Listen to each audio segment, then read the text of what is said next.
ami mal ang po helaya len thak chang han kum keu keu chang te po kan nei po ai zo lama tho tang khang ka chuk kha engamotin chuan thole jana han aboral ti ka kan ria nimin lama karon ho chowa aruang karon nang pan ka chi alowa tiang kha ria hei sai hi mi kom nuam tak mai ale fiam thu te po du deuh mai hi ria thian ho in khel han en ho te hian trong kam enge mo hi a thoa mi ke hin thei deuh mai hi ria ma hi kom nuam deuh mai hi ria trong pe phong chi ama ro chu enge mo cha chu ma ni in kiu toi deuh mi hi ria azia khiat thiam haram khen khatan chuang ama ro chu tang taka a om na huna chuang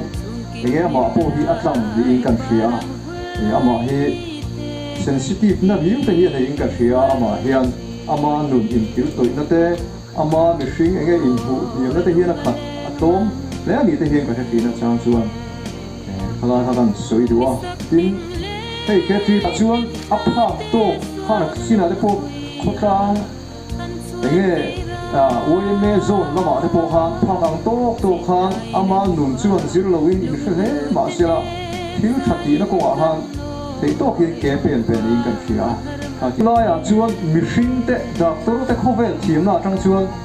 bol liam mei to tu kal mei to tu la mai phani thak mei ama chu chi la ya chuan trong tra te po acha ya pathian chuan hun tha pe ya zan kha chu stai da chi rum na ya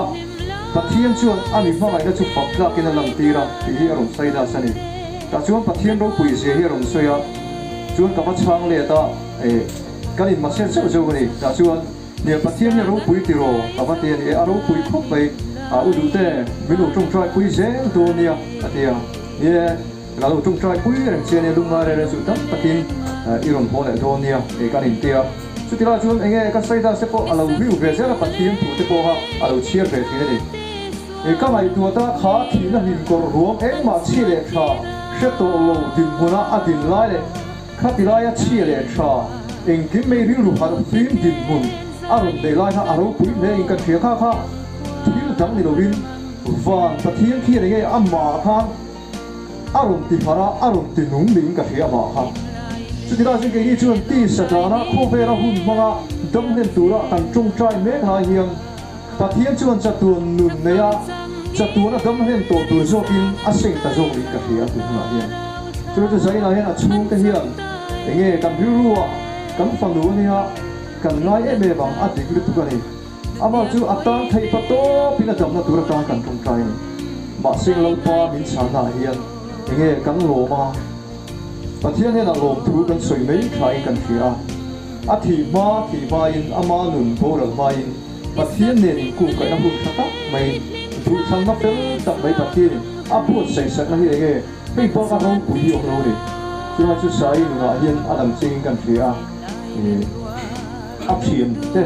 kan ni na ya le ke ti pi anga arong po tui te kan ni na ya he hun to pa hian he chan chin lo om tak mai mi tam takina he hun an nei phak lo a chang hi ro pu le in kan thria a zai ya hian soi ka tum boka ka tum e ma wangin ka kal ma boka ni mo ka kal ma ko bai zari chu rai in na zat alin fak lo wangin fu ka te ka chang lo wang ti ka tau be ma se ka lai ka soi cha pen zo ma chu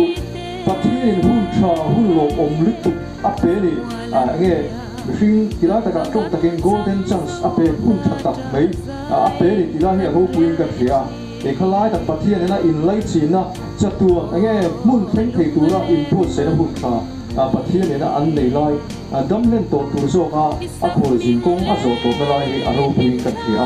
ni khalai ka kan thian nu hi pathian na hria ni a pu ni enganga anu ai kiu tu lai po ha a thin lung phuk tu ni wangin hun to pa chuan pathian ni a thil ti hi ngai tha ni a ti lai hi ni ka ru arum bian em me ya chu ba sai na mi te po hian thil pakhat che kan soi du chu kan hun tom mek lai lo chen le po lo ni sela kan ru put mang hi dik sela poi mo in kan thia chu lai pathian mai du na tak thilunga kan nei chu lal pa hian hun tha hu lo mong hi min po sai sakang ti la hi ring ka ti la ring ngamila tha in kan thia thalai kha kan soi du ani chu la pakhat kha thana rem chuan kan